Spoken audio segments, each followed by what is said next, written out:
Welcome to another supplemental video. This one today is going to be on making dubbing. There's tons of videos out there. There's a number of different ways to make your own dubbing. I'll show you some of the simplest and then I'll show you how I make it.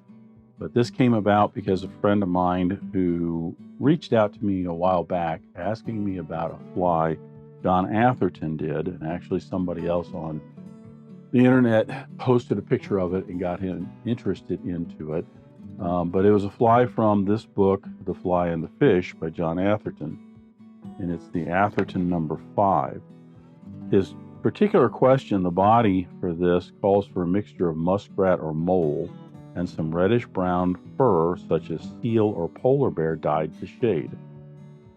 So he was curious about the seal and polar bear hair because you can't get those these days. And then also the wing. The wing specifically says a Bali duck, but then it says a dark teal or bronze mallard can be substituted. So his general question was about substituting these materials. First off, the Bali duck, if you look around, the Bali duck some of them are all white nowadays, but I think the flank feathers on that were kind of like a mallard hen flank feathers. They weren't barred like a male mallard duck, but they had a little bit of grizzly and or badgerish kind of look to them. And it could just be that that's what he had and that's what he used. In this case, he does tell you that you can substitute a mallard flank and or what did he say? Dark teal or mallard flank for that. So he gives you that. But now when it comes to the dubbing, the issue with the dubbing is the seal's fur. Seal and polar bear were very popular 100 years ago because the seal's fur and the polar bear hair naturally have this quality to them that in the water they take on this translucence kind of look to them. So if you're dubbing it mixed with some other materials, or you have a contrasting color based under the dubbing, when the fly would swim in the water, the fur would get kind of a translucent look, and therefore the color or whatever underneath would come out, and it would give it greater depth to it. Well, seal's fur is not something that you can readily get these days, and polar bear hair in terms of fly tying. However, there are substitutes out there. One that I like is the Arizona Dubbing Company. They have a semi-seal, and they specifically have a reddish brown semi-seal. This does have a little bit of glint to it, like there's a little bit of ice dub or something mixed in with that, some real fine flashaboo. If you don't want that in there, then there are other companies. Hairline, I think, has a semi-seal dubbing, as well as Spirit River, I think also. No, Spirit River is no more. Spirit River did have a really, really nice semi-seal, but they are no more. But I think there are other companies out there that do. So there are alternatives. Now, what I want to show you mostly is the mixing of the two of them to make your own dubbing. There are different ways. If you're not happy with dubbings that are out on the market, you need something that's just a little shade darker, lighter, has a little bit more color mixed in with it. You can do some of this on your own. Now, I've got some muskrat. This is just muskrat belly right here. It's already been shaved. You can cut it off the skin if you want. But what I'm going to show you here, the most basic way if you want to mix up some of your own dubbing for a fly, just take a little bit of each of the dubbings that you have, just like this, and it depends on, the color and the ratio that you're wanting. I'm going to go kind of a 50-50 here. But the easiest way is to then take both of these and just stack them on one another, separate it, then stack it on one another again. So you're basically just pulling this apart, taking all of those fibers together, splitting them up, stacking them up. You just keep doing that for a while. Again, it depends on the end result, how much uniformity you want, how much you want the colors mixed, how much you want, something to stand out a little bit more. But if you just keep doing this, as you'll see, Eventually, you get that all kind of mixed up in there.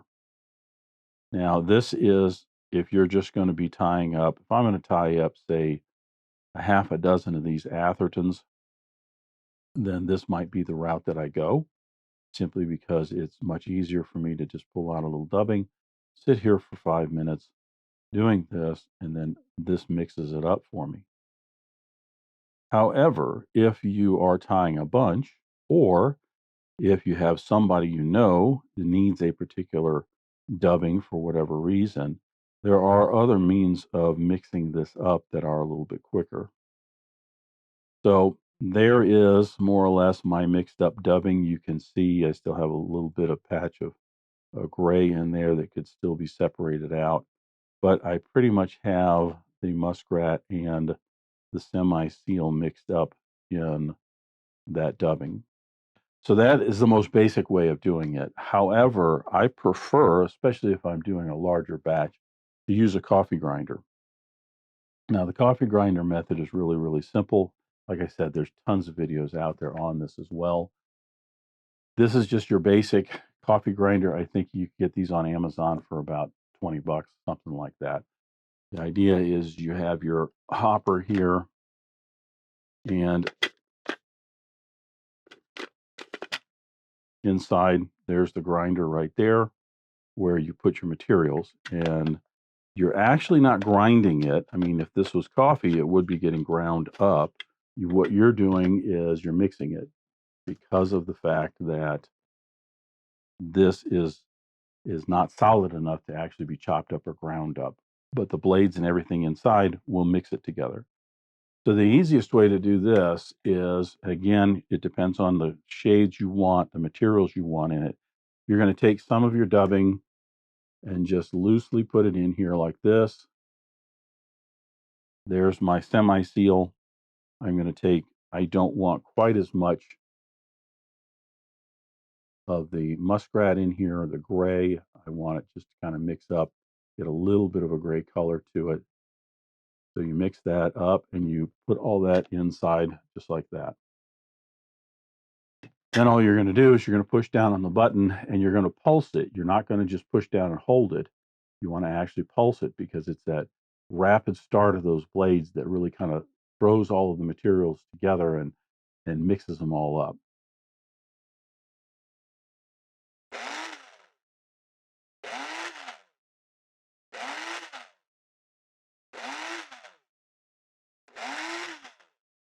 Do that a few times. You can open it up, take a look. You can see it's getting all mixed up in there. Not really that thick because it's kind of wispy in there. I mean, there's just not much to it. But do that a few more times. Then you can take the lid off and you can collect your dubbing out of the mixer.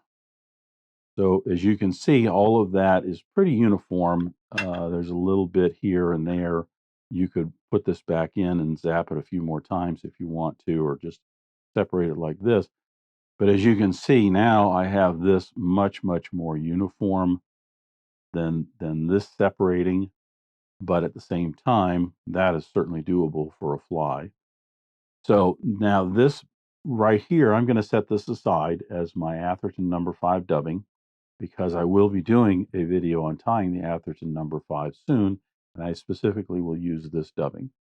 I might even do a second one with this, just so that you can, look at both, compare apples to oranges of what the finished flies look like. So yeah, I think I'll put this aside too, and I'll do that.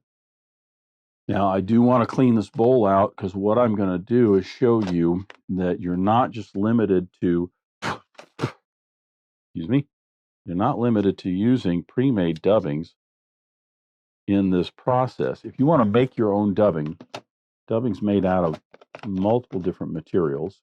And if you want to make your own dubbing, you can.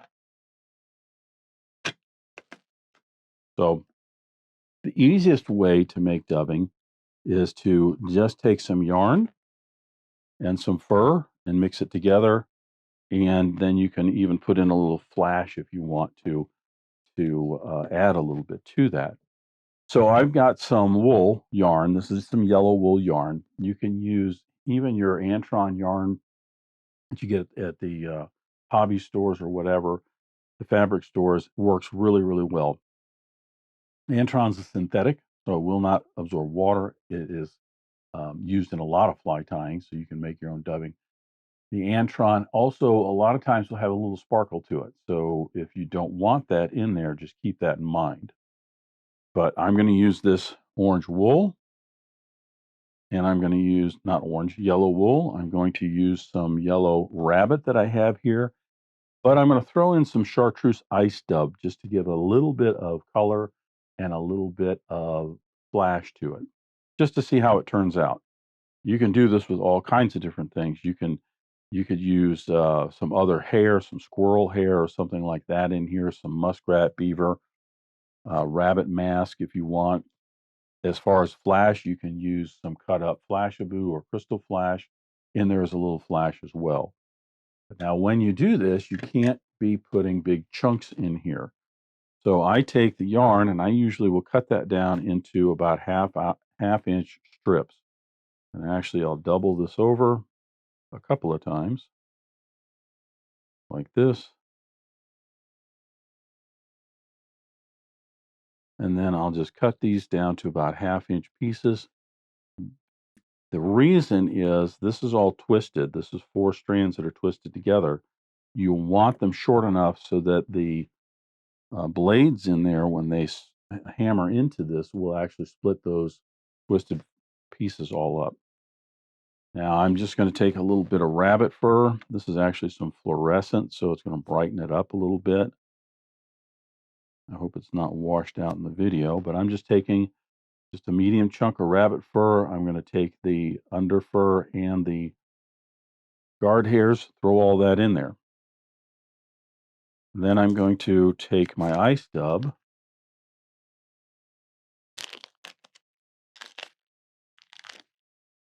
and I'm just going to put a little bit of this in here, not a lot.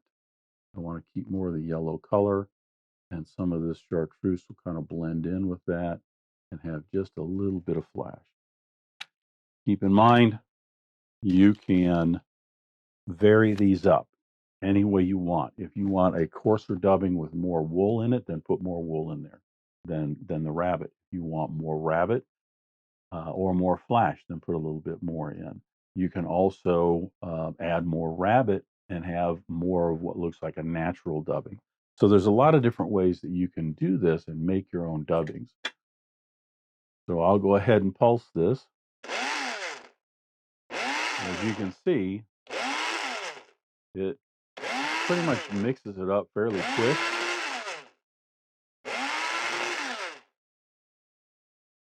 I can open this up, and as you can see, all of that got mixed up pretty quick.